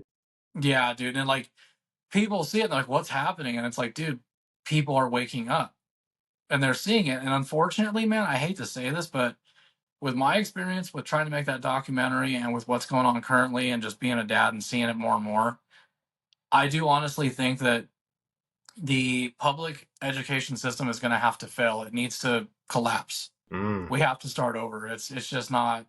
It's What do you too think the fucked up. consequences of that are going to be? It's going to hurt a lot of kids. We're going to have a lot of dumb kids, dude. A lot of dumb people that get older. I mean, I hate to say that, but that does affect the kid. Right. That's the problem. When the schools close, that affects all the kids too. Mm-hmm. Oh yeah. So it's not necessarily a good thing, but I really think it does have to happen because we need to restructure this. This public education system is just, it's not doing anything. It's only Mm-hmm. making shit worse. I mean, more and more parents are taking their kids out of the state testing. I mean, I'm doing it Yeah. Yeah. because fuck that, dude. I'm sorry. That's just so the school can get money because they want to prove they're doing their jobs. Mm-hmm. Shouldn't they be doing that like on a, I don't know, weekly basis, doing Yeah. audits and shit? Yeah. But, I It, digress. yeah. It's so funny because we're talking about this, like there needs to be oversight, right, of these things that happen in these processes and the teachers. But at the same time, it's so hard to figure out what that oversight needs to look like because Yeah. there is oversight. It's just the wrong kind of oversight, or what you and I view as the wrong kind of oversight, you know? And it's a good segue to go into, like what's happening now with like the election, and Yeah. I do think, right, like obviously, I mean, you said this before we started talking, that the Republicans have a lot of problems, and they fucking do. And I don't call myself a Republican. I just know that I'm more conservative because to Yeah. me, those fucking labels, Democrat, conservative, or Republican, like you guys are just both fucking Yeah. shitheels in my They're mind, the same like person. it is. It's two wings on the same bird, right? But I will say that I do personally feel that the leftist ideology that has pervaded all of the thought processes and everything that's happened in our country, I think it's a fucking disease. And I think It it's is, man. really, really one of the biggest reasons why the decline in our country has happened so rapidly. It's because they just say what the fuck they want to, or appease who they want to get in there, and they're really, really good at fucking organizing, bro. Like, and this is why it's so funny now watching them scramble because of the fucking oatmeal brains that's president right now, because they Yeah. can't make up their fucking mind, and that is not like them. Because normally it's blue no matter who, right? And they're all really quick to get right in line and say, this is what it is. And that's one of the biggest reasons why Americans look at them and say, dude, they're fucking organized and they know what they're doing. And when you're organized and you know what you're doing, like how many times you ever work with somebody who just like seems to have their shit together on the outside, but then maybe you meet them and you get to know them and you work with them and you realize they don't know what the fuck they're doing. They're just really good at showing you what they know what the fuck they're doing. And Yeah. that's kind of how I view like the Democrats, and Yeah. that the Republicans, they don't really necessarily, they definitely don't have their shit together, right? And they No. definitely have a lot of fucking problems. Oh But I yeah. do think that Republicans tend to argue ideas more than Democrats do in an open Yeah. forum, which gives the illusion, or not even illusion, it gives the view that the Republican Party is not organized and people don't want to deal with it, and that, and then this is Brandon Gresham's personal opinion here, that I wish that they would stop trying to legislate through a religious lens. That's Mhm. another thing too, because you're always going to just lose people. Yes, there are evangelical voters. Yes, I do believe that we were founded on what are known as Christian ideals in this I was gonna say, country. yeah. Okay, but you can't legislate from the pulpit and say everything has to be this way because the Bible says it. You're going to just continually lose voters every single time. And we were having this conversation with Aaron Love for our last podcast, that what I think and the way that I would legislate have to be two different things if you want to be successful Yeah. at turning this country around.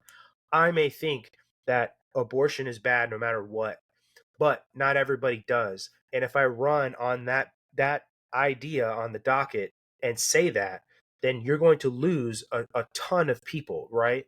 And Yeah. you can have a conversation about morality and ethics and all this stuff, but all I'm trying to say is that like the Democrats seem very organized, Republicans don't.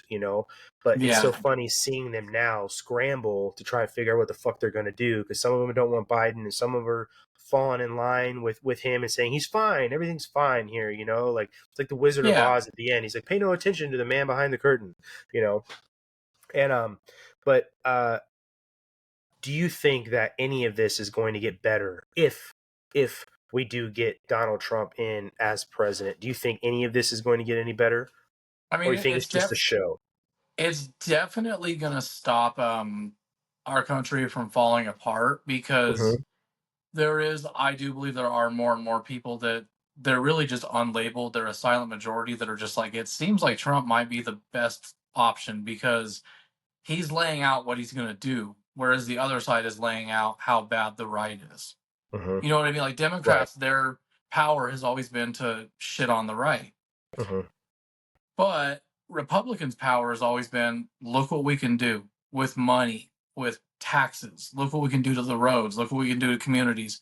And people see that, and those ideologies tend to just kind of run with it. Like, that's why I say I'm not Republican, but the Republican ideologies just tend to be more my thing. That's why I'm like, yeah, I'm more conservative, but I have those Republican values too. Mm-hmm. I'm not really fully Republican because Yeah. I really don't like the two-party system. I think the label shit needs to go away. We need to restart. However, I don't think this country's going to get any better though after Trump. I mean, even probably during his like presidency, yes, it'll stop the country from falling apart, but no, it's not going to get any better. It's just going to be a rerun of what we had the last time. They're not going to let him do anything. They're constantly going to go after him. He's going to constantly get arrested. They're going to waste more and more taxpayer dollars. But I think that's a good thing. I think the more they do that, the more people wake up. I mean, look at celebrities now that are suddenly like, they're suddenly pro Trump, Mm-hmm. like Yeah. overnight. Dude, And they have it's fucking Amber Rose, or her fucking name is, speaking at right. the Republican National Committee, which is wild to me. But whatever. That feels like pandering Yeah. more than anything, but it's crazy. Or like even hearing like 50 Cent and Snoop Dogg saying that Yeah. they support Trump. Like that's the craziest shit ever. Mm-hmm. But it's because they've said the same thing I said, which is like, yeah, I'm not Republican, but the Republican ideologies just tend to kind of be more me, you know? Mm-hmm. So, I mean, I think that that's a good thing that if people see what the Democratic Party is doing in terms of what they've already done, which is weaponize the FBI, weaponize the court system, weaponize pretty much everything they can to jail a political opponent, Mm-hmm. that opened up a lot of people's eyes and they're like, this shit is corrupt. Something is Yes. wrong. And if they keep doing it to him, more and more people are going to side with the right or with Trump or at least the ideology of freedom. More and more people are going to step away from that bullshit on the left. However, I also could be wrong because I do think that we are not too far away from a civil war. You don't think so? No, but I think that When you say civil war, do you mean like actually like the way it was in the 19th century, like civil war, like Americans taking up arms against each other, armies of the whatever, and going after one another, or do you mean it in some other way? no, I definitely mean it in that way. Like, I don't mean it as left and right. I mean it as in like groups, like camps, different fucking camps of different ideologies. Hmm. Because I hate saying this, man, because it really goes against everything that America stands for. But I'm starting to wonder if it's best for all of us to be divided, if it's best for us to be the divided states. I almost wonder if it is best that we don't have a federal government Like that watches confederation the again? states. Yeah, like I almost wonder if it's better Hmm. to not have a government watch the states, but watch abroad, while the states watch themselves and govern themselves. Because at least then, if you want to get an abortion or whatever, you can go to California. That state allows it. Texas doesn't, so you can't live in Texas, I guess. Let's say you fucking hate living in California. Well, maybe New York is nicer.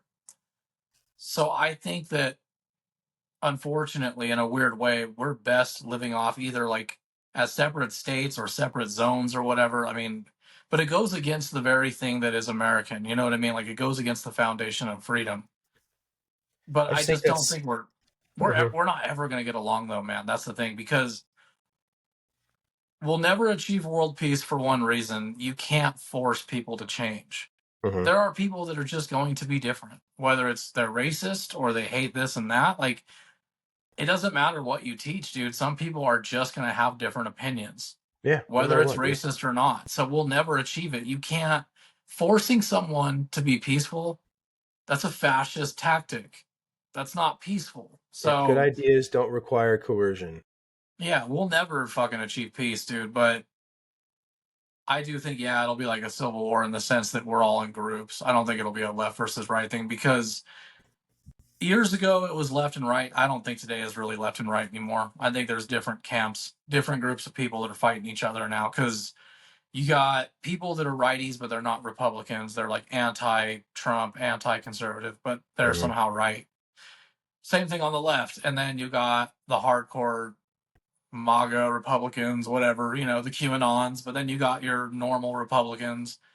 Kind of like with the Democrats, you got a normal Democrat. Yeah, By normal, I mean that they're the ones that like they watched JFK get killed, so they know how to be American. right. But Yeah, then you got the sure. ones that just don't. Yeah, the blue haired fucking trying to unionize the local coffee shop and then it closes Yeah. down. Yeah, you seen that happen? Yeah. No, I mean, so I'll say this.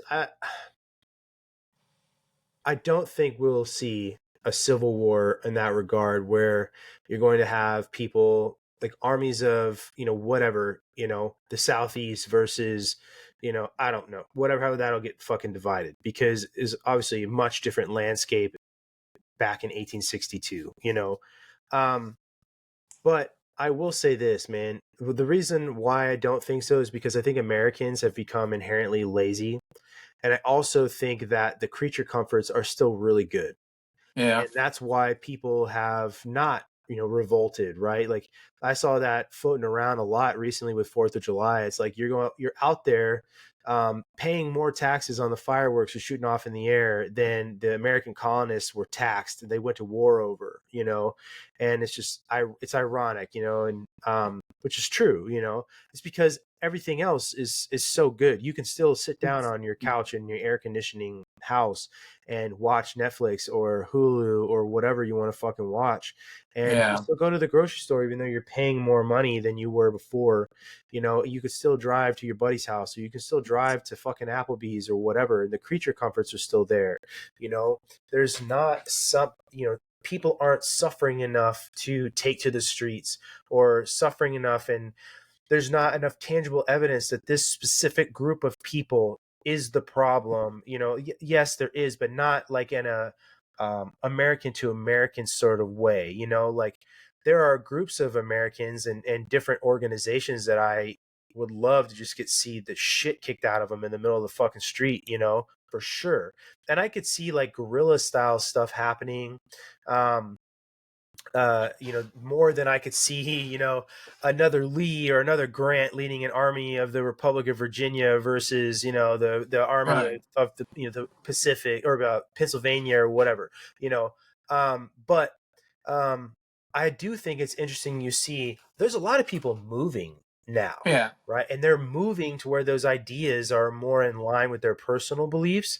So it Yeah. almost is like what you said, where like there's going to be a realignment almost of, people are going to just start moving and going to where they know they're going to be more accepted and the ideas are there. So it's like the United States is becoming more divided in that way, you know, where like that's one of the reasons why, Florida is so full of people and the Southeast is in Texas are getting more people, and you do see people moving to other states like to Colorado from California because it's like California light, and when I lived in Montana, Montanans are very independent people. They do not like outsiders. Like they have a bumper sticker there that you see everywhere, and it's just Montana's full, get out. And Yeah.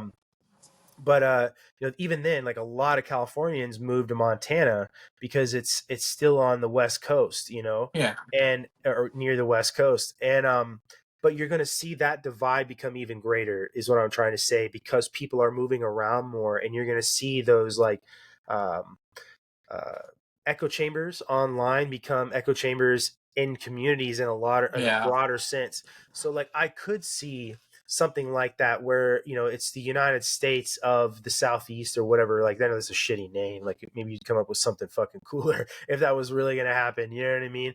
But the Confederation of the United States, I think, would be the complete and total downfall of the United States. Like the U.S. government, it should operate in that function to where it's worried about right. That's why like Alexander Hamilton wanted a treasury, is because he knew he Right. needed to pay back debts, and he knew that the United States is going to need a line of credit, and that the way to do that was to have an actual federal government treasury take on the debts of the colonies and pay them back and show other sovereign nations that we're legitimate and serious, Yeah. so like that's a role of the federal government, and it's to be an outward facing thing, and it's also make sure that the states aren't doing things that are trampling the rights of their citizens and things like that. The federal government has gotten too big and too involved in state things, which is why I don't understand why people are so bent out of shape about the whole Roe v. Wade thing, but Right. I do think the Confederation of the United States, if that ever happened, like you're talking about, would be the total end of the United States. Because just go back to like the French Revolution. What happened Right. when the Bourbon monarchy collapsed? All these Right. other countries were like, now's the time to move in and we're going to take over, because the Bourbon monarchy was like, hey, come help us. And that's exactly what happened. And the wolves at the door may come in and help right away, but they're going to Right. have their own aims at the end of the day and do what they want to do, or try to do. Well, I think it would also take something extreme to happen, though, too. Like, we haven't really had an extreme law put into place. Like, I think it would have to take something crazy. Like, I kind of think it would probably be something along the lines of officially banning guns or banning the terms of male and female, and just, or basically banning the right to teach that transgenderism is wrong. I think something like that, like making it a forced thing on people that don't want it, that might be like what starts it. Because we haven't had something like that yet. We haven't had anything that's really required us to just fight each other like quite yet. I mean, I know everyone likes to say January 6th, but I'm like, dude, Dude, that's such a fucking that's horseshit. the cherry on the top of the pie compared to the other things we've had happen in history. Dude, That that's shit was like not even. That thing is so blown out of proportion, dude. It's people are on insane. videos staying within the stanchions, walking Yeah, through, looking around like, oh man, this is the first time I've ever seen the Capitol that thing building. is so, Like that thing was so stupid, man. it Like is the stupid, fact that bro. that's even considered the 9/11 of today is like Well, and then fucking idiots. Kamala fucking Harris is like, comparing it to fucking Pearl Harbor and shit. It's like, Yeah, dude, dude, fucking fuck, moron. fuck you, dude. Yeah. Anyway, Yeah, but yeah, no, nothing has. Like, there's not another Boston massacre. right. Nothing has But happened yet like no, that. Yeah, But would there be a John Adams to take up the side of the British soldiers that were, Right. that fired those shots even now? I don't even think there would be, not some, I don't know who that person would be. Honestly, I would be afraid of that person, to be quite like honest with you, because I tend to fear the idea that somebody just steps up and leads. Not to say it's always a bad thing, but like I'm a biblical person, man, and I just firmly Hmm. believe that the one that speaks for everybody, the one that's charismatic, the one that will unite everybody, Hmm. You're talking about the that's the Antichrist? motherfucker. Yeah, that's the motherfucker you got to look out for. He could be the Antichrist, or he really could just be the dude that's like, yes, I've gained power. I'm the president now. Everybody's fucking gay, or whatever. Like Pride that. Month is That's all year, bitches. like that Got shit would scare me. RuPaul Like out there on the fucking White House lawn, just yes, right, like that's that. why I'm like a little critical of like Elon Musk and Donald Trump. Like, yeah, Mm. I support it, but I don't embrace them, dude. I'm still wary of them. I'm like, they're still rich people, dude. They're still weird. I don't know. There's No, I probably agree. something up there.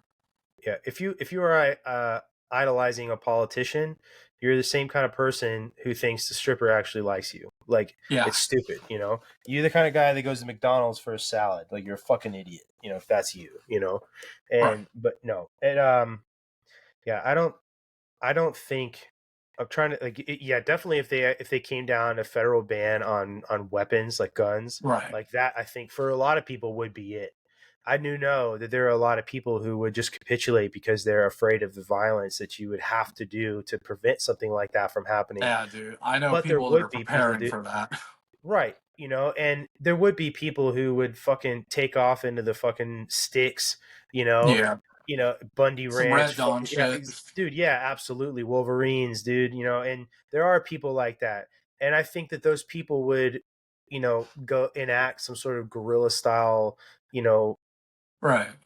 campaign against whatever, that would be a big thing. Or it would be an event, like I said, like a Boston Massacre. Like maybe there's Yeah. a bunch of people protesting something like that, and then the federal police or whoever go out there and they kill a bunch of Americans who are protesting, And then, something yeah. like that, that would be something that would happen. And God forbid something like that ever happens. And I hope and pray nothing like that ever happens. But Yeah. there hasn't been, and like in the way that 9/11, on the 12th of September, everybody was an American. It didn't matter who you were. And obviously, like, and I always like saying this because it's true that there were people who were Middle Eastern in the United States who were afraid to be who they were after that happened, because there was a lot of Yeah. violence that happened against them, and that needs to be said. But everybody Oh, was yeah. American, and American flags were everywhere, and Oh, anybody yeah. that stood out and was like, Richard. I remember Richard Gere giving a speech at, maybe I don't know where he was, but like talking about how like now is the time to turn the other cheek. And I just remember everybody in the crowd being like, "Fuck you, you piece of shit! Fuck you!" Yelling at him, dude. Like everybody wanted fucking blood. Everybody was ready for it. You saw just everybody united, dude. American flags were everywhere, dude. And but we haven't had an event in that vein with the opposite reaction Yeah. where everybody's like, "That's it, dude. We're done. We're done." Oh, You know. you're right. Because I talk about this a lot on my podcast, but like I have a buddy who's a vet, and he posted this one. It's not really a meme, but it's designed like a meme. But it's a little boy looking up at the Twin Towers, and then on the right, it's another picture of that same boy as a soldier. And on the bottom, the Mm, caption says, "I've waited my entire life to kill you," and that's powerful. I'm like, yeah, that's what caused like this to happen, for us to unite, for everyone to become American. That's when all of a sudden young boys wanted to be soldiers. mhm. And we just haven't had that happen yet. And I almost wonder if it does happen, if we would even have that Uh, united. Yeah, with the way you've talked about how like the education system has changed, and like it's almost the thing now is to hate the United States and just see it as Yeah, this that's the evil thing, is like I yeah. don't even know if it would have that effect, dude. And like again, I always go back to my experiences talking the most majority of my experience with the younger generation is active duty service members. And me and other guys that are my age who watched 9/11 happen in middle school or high school, or like Yeah. even some of the people I served with that were adults when 9/11 happened and could go, because I couldn't go to the recruiter's office in ninth grade and enlist, but they could and they Right. did, because that they fucking saw that shit and they walked right in. Yeah. But I'm talking to somebody who's 19. They were born in fucking whatever, after 9/11. They learned about it After. in a history book. And they're like, why do you guys fucking care so much? I have never wanted to just smash somebody's head off a table Yeah, more dude. than some fucking shithead 19-year-old kid For real, telling me to man. basically get over it. Like, fuck you. You have no idea how much I would just kill you right now. Like Dude, yeah. Like full I Rage Against the wasn't Machine. Yeah. like I was never brave enough to be a soldier either, dude, but I honestly felt it in me where I was like, I remember watching that shit on TV. I was like in elementary school, and I remember it because it was the only time where we were forced to go home. Mm, Like they would never fucking send us home, dude. That was the one time they were like, "You guys can go home," because we were watching it after the first tower was hit. We saw the mhm. second tower get hit, Okay. so they were like, "Oh fuck!" Like yeah, it freaked everybody out. And I remember that shit, dude. I remember at that age going like, "I don't understand. Like, why is this happening?" And my parents explained it like, "Dude, unfortunately, there are other countries that hate us because of who we are." And that broke my heart, dude. I was just like, that's fucked up. But as a little boy, I was like, dude, I would fucking murder people if I could. Like, I wanted blood, dude. Fucking to this day, I still want blood for that shit, dude. Because that shit, I hate that there's this idea that we're supposed to forget it. Like it's in the past. Like, no, dude, that shit was a No, big it's fucking not, deal, dude. and it still is. Listen, man, like there are people who went to Iraq and Afghanistan in 2003, 2004, and then Yeah, they watch their sons and daughters enlist and go to the same places. Like that's yeah, insane. yeah, And dude. that war went on too fucking long, first off, you know. Yeah, And it's the root of a lot of our issues now, right? Especially when you look at other powers around the world like China, yeah, you know. And but just telling me like, why do you care so much? Like, I cannot tell you the visceral reaction I'm having inside right now, that right, I have to behave professionally and in a legal manner. Like, and but there are some that are like, yeah, they want to know like what was that like, how did you feel? And it's like, listen, like watching that happen and knowing that everything would change. And right. then, watching like my dad active duty, like I had friends whose dads and moms were serving, and watch with that, how that changed on, because I grew up on military bases my whole life, so it's definitely a different experience too, you know. Yeah, But watching that happen, watching those buildings come down, watching people jump out of those buildings, that shit was watching the heartbreaking, dude. right, dude, watching the consequences of that, us going to war, and then now, right? I've said this on other episodes we've done, but like, if you could take those people that died that day and show them, hey, listen, the response we're going to have at what happened to you is going to be this. And it's going to end in the fall of Afghanistan with Afghanis clinging to the landing gear of C-17s.